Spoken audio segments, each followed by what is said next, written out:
Lucas was interested in doing an animated project, but they even told us, they said, like George wanted our interpretation of it to a degree. It's pretty exciting now to get a chance to help out and contribute to a giant mythology like Star Wars.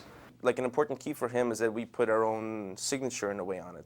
And we're like, wow, we get to actually write and come up with our own stories. So I think that was kind of really understood, and the more we pushed things, the more they liked it. Master Fisto, in these matters, trust your insight we do. May the Force be with you. You definitely have to pay respect and to show respect for what's been done and to follow some of the laws of the universe, to just create stuff that we'd want to see as fans and as filmmakers. And even though we're following this one big main story, there's little tiny side stories interspersed throughout to kind of give this more non-linear feel, even though it's one story. So what we're doing is we're taking the Clone Wars and we're doing 23-minute episodes with them of kind of one continuous stories with a few sidetracks where we go and see different adventures. Obi-Wan Kenobi has found out that there's some problems on the banking world of Munilist. The banking clan has hidden huge factories on Munilist, building huge droid armies and massive warships. We must act quickly. And so he commissions an army. He's a general, and him and Anakin and other Jedis go down, and there's a big war. ARC troopers, deploy! General Kenobi, we are in position. Target sighted. Very good, son. Proceed with the next phase. I'm on my way. That's kind of the big overall story. And then we have another side story of where Count Dooku hires an assassin, Asajj Ventress, to destroy Anakin. You will find him for us and eliminate him. Jedi, their order is a fading light in the dark, corrupt and arrogant. They must be punished. Instead of just copying how the actors look exactly, we're kind of taking their essence and stylizing them and kind of pushing them in places. First, we have Obi-Wan Kenobi, who's now a general, and he's leading a lot of the clone troopers, the armies. And then we have Anakin, who's his Padawan. We've treated Anakin kind of like a solemn force of energy. And I think that's coming off pretty good, because you kind of feel his anger without him saying a lot. Padme is the senator from Naboo and the secret lover of Anakin Skywalker. Yoda is in a few episodes. True. With his master, a Padawan's place is. Also, we have Count Dooku. There's another villain that we use is Dirge, who's this bounty hunter that the banking clan has hired to help them fight. And then we have 2 episodes with Mace Windu. Also, we do a one-off special with Kit Fisto, where we see an underwater Jedi battle for the first time. So we see lightsabers being used underwater, and it's this great underwater fight. We have this group of ARC troopers, which are these commando clone troopers. And there's like 12 of them, and they're even better than the normal clone troopers. So we have them doing very military commando style tactics. And they do all these like hand signals, and it's all very, technical. But you get this feeling of coolness from it. So it all becomes kind of our own version of it, even though it still feels in essence like Star Wars. It is very visual, and I think that's kind of what we keyed upon. We're telling just fun battle stories with great characters that have already been established in the films, and if we're successful in pulling it off, it'll be a very great piece of entertainment.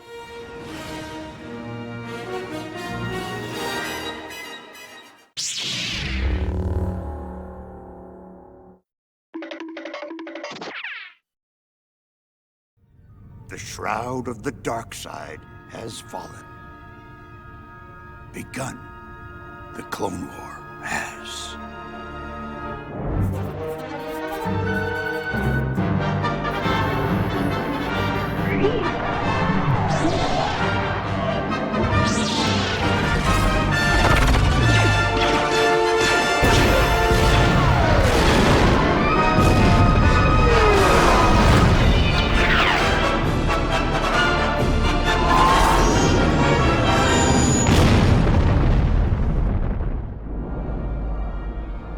The Clone Wars are a major event in the history of the Star Wars universe. And obviously because it's a war, there's a lot of action and a lot of adventure and a lot of things going on. But in the films, we don't really get to deal with that very much. We kind of start the Clone War in one episode, we end it in the next episode, but we never actually see the war. And so by doing the animated series, it was a great opportunity to fill in some of the blanks in the middle where you get to deal with the adventures of the war and all the things that went on during the war, because obviously that's a very fertile ground for exciting storytelling. The response from the first 20 has been really positive. I think everybody just complained about how short they were.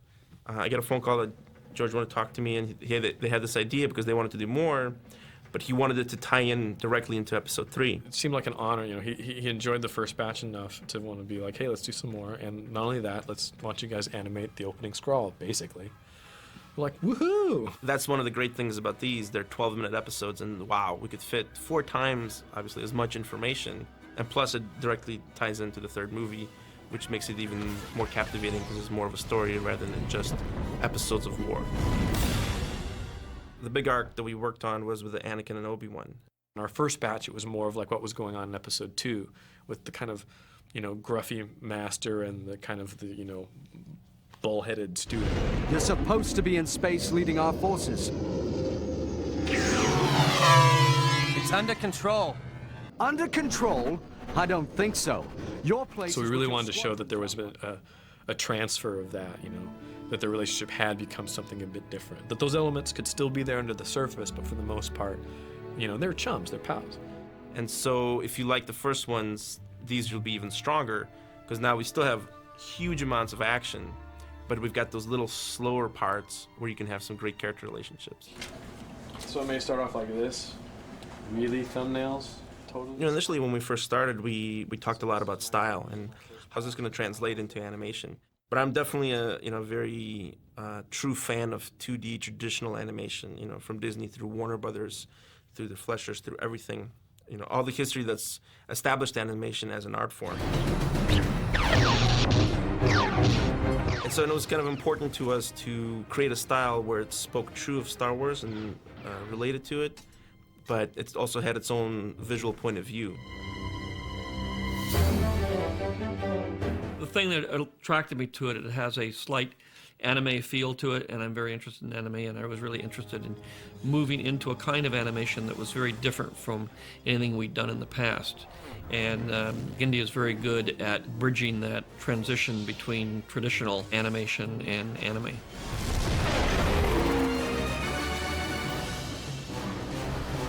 So here we are at Cartoon Network, and this is where we make Star Wars, Clone Wars. And as you can see, my room is a little messy, but I never have a chance to catch up and clean up.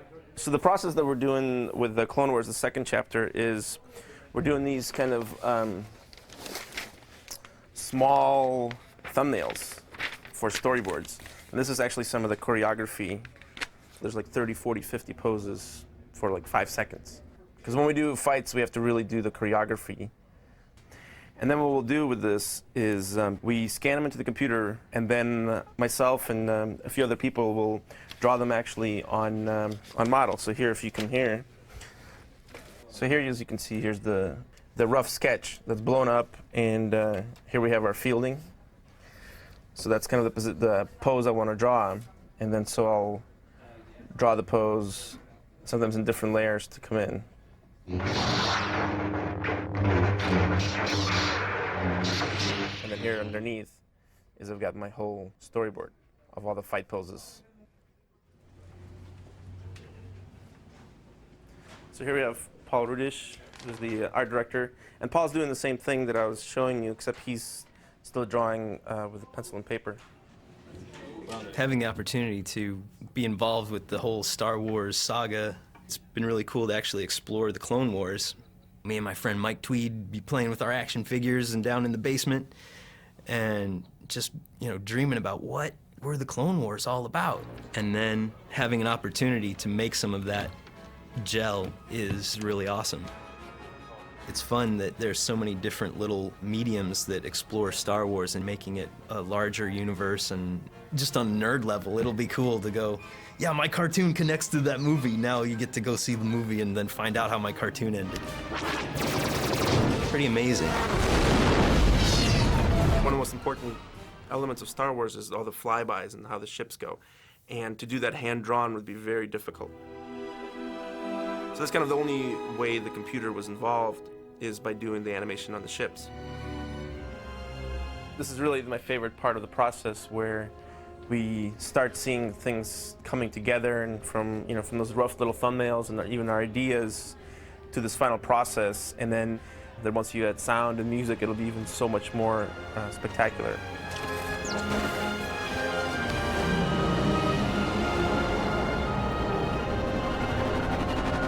The second group of episodes in the animated series leads right up to the events that happen in the film. So we get a little background on what was going on right before episode 3.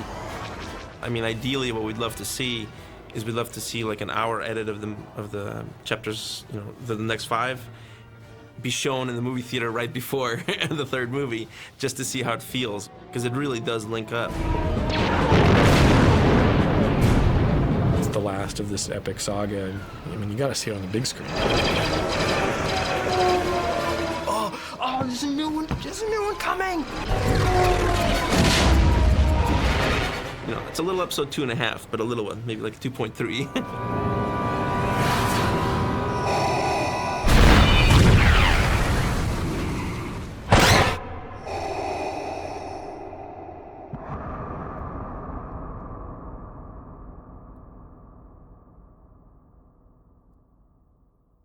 I have a visual. Jedi? I think so.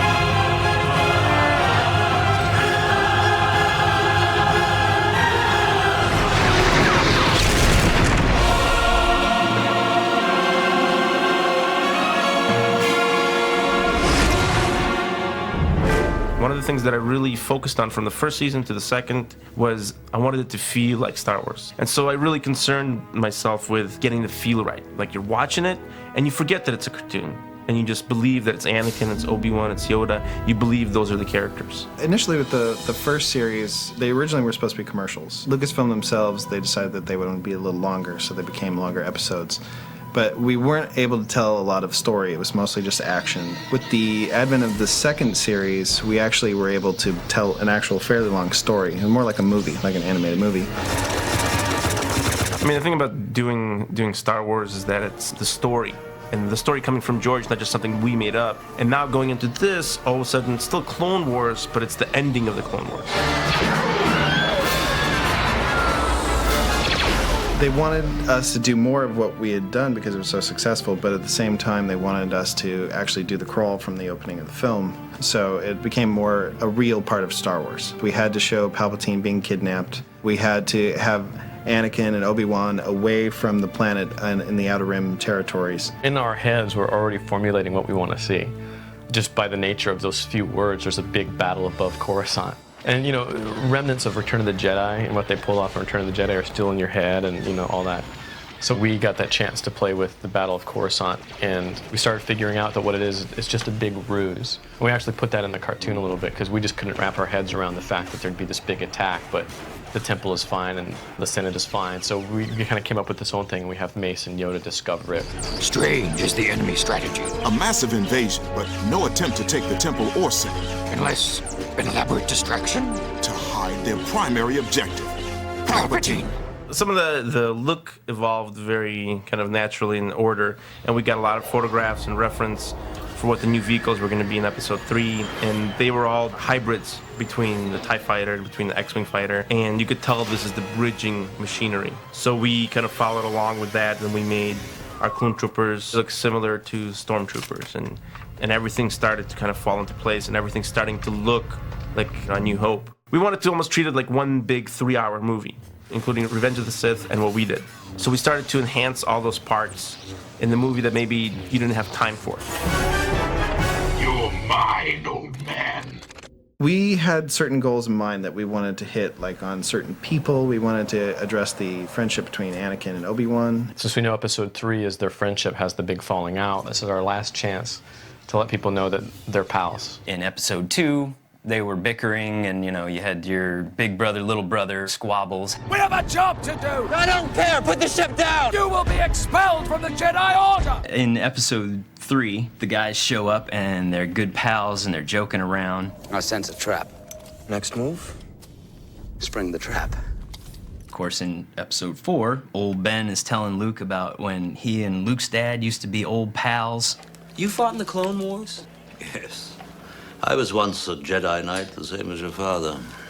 Just those few sentences created such a mystique, in your brain as a kid going, oh man, what was it like when Luke's dad was cool and Ben was young and they were hanging out and swashbuckling around the universe and the Clone Wars? What the heck was that about?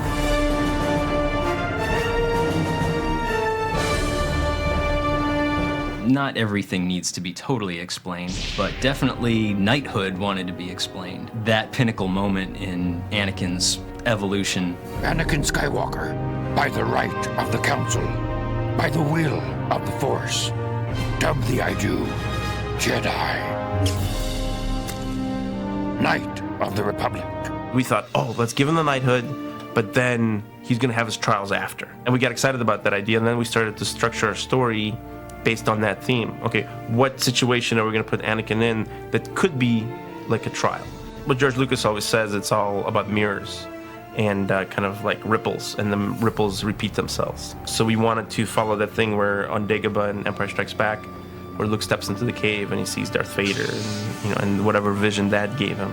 When Anakin went into the cave and had his vision, it's kind of like his final trial. It's kind of like a roadmap saying, well, this is what has happened on this planet, and this is what's happening in your life, and they kind of mirror each other, but at the same time, he takes something else from it. He comes away thinking that his actions could hurt Padme, and I think that strengthens his feelings in the third film, because that's a main point in the third film, that he is concerned with her life. And when we show that in the visual, that the cave drawing chokes like the little female Nelvon warrior, it's really just saying, it's telling him that these are future events, but they're not set in stone, and that it's his choices that define who he is. You really wanted it to be something original, and I really got excited about that, because here's something kind of new, and you really had a chance for our characters to shine. General Grievous. You're shorter than I expected. Jedi scum! When we first did Grievous in Chapter 20, we had very little information about him. He was just being conceived as a main villain for Episode 3. But for this, we had to really explore him more. And George kind of told me about, he had some thoughts about that he was like an old-style villain where he fights, but then when he's losing, he runs away. We had a lot of discussions about lightsabers. How does he know to use lightsabers? Because it's supposed to be like a special gift, and you're supposed to be force sensitive. George kind of told me, oh, maybe Count Dooku teaches him. How often must I tell you? Control my central line. Good. I've been trained in your Jedi arts by Count Dooku.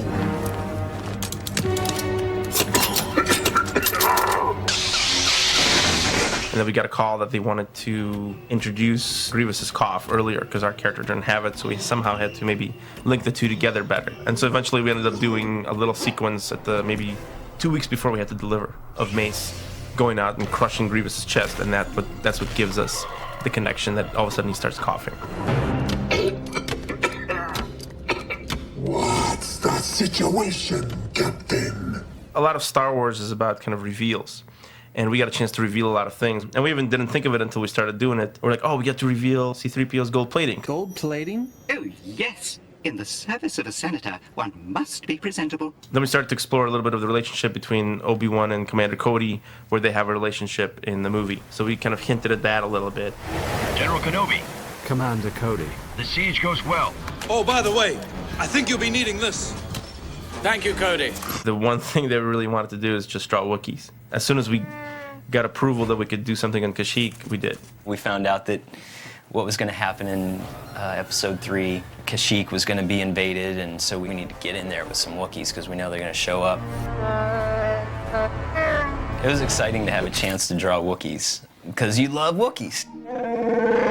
Some of the most fun is to take something there's like a drawing in the book or one scene in the movie, and you create a whole world for that character. Everyone out!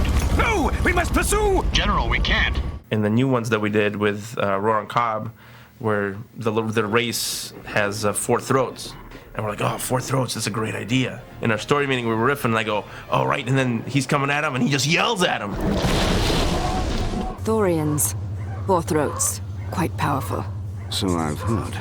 Kenobi, Skywalker, Coruscant is under siege, and General Grievous has abducted the Supreme Chancellor. You must return immediately. You must rescue Palpatine. Grievous. Battle stations. All crews to their fighters. Prepare to jump into hyperspace. Move!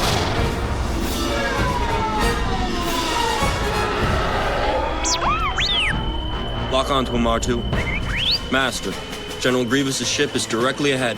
The one crawling with vulture droids. Oh, I see it. Oh, this is going to be easy. I think some parts sunk together really well to episode 3. You can watch it from the beginning of our thing until they land the ship onto Coruscant. That can really feel like one movie. Another happy landing. When you actually sit back and you watch it when it's all finished and you look back on it now, you just think that it's a moment of pride. It's very exciting to have been able to add a little bit to that mythology that sparked my imagination as a kid. Everything we did, we based on original films, so how could we go wrong? It's going to feel like Star Wars. I think Star Wars is, it's mythology. It's modern-day mythology that we all can relate to. It's very accessible because you see similar characters to people that you know or who you are inside. If you can create a universe and characters like that, that's what makes it last.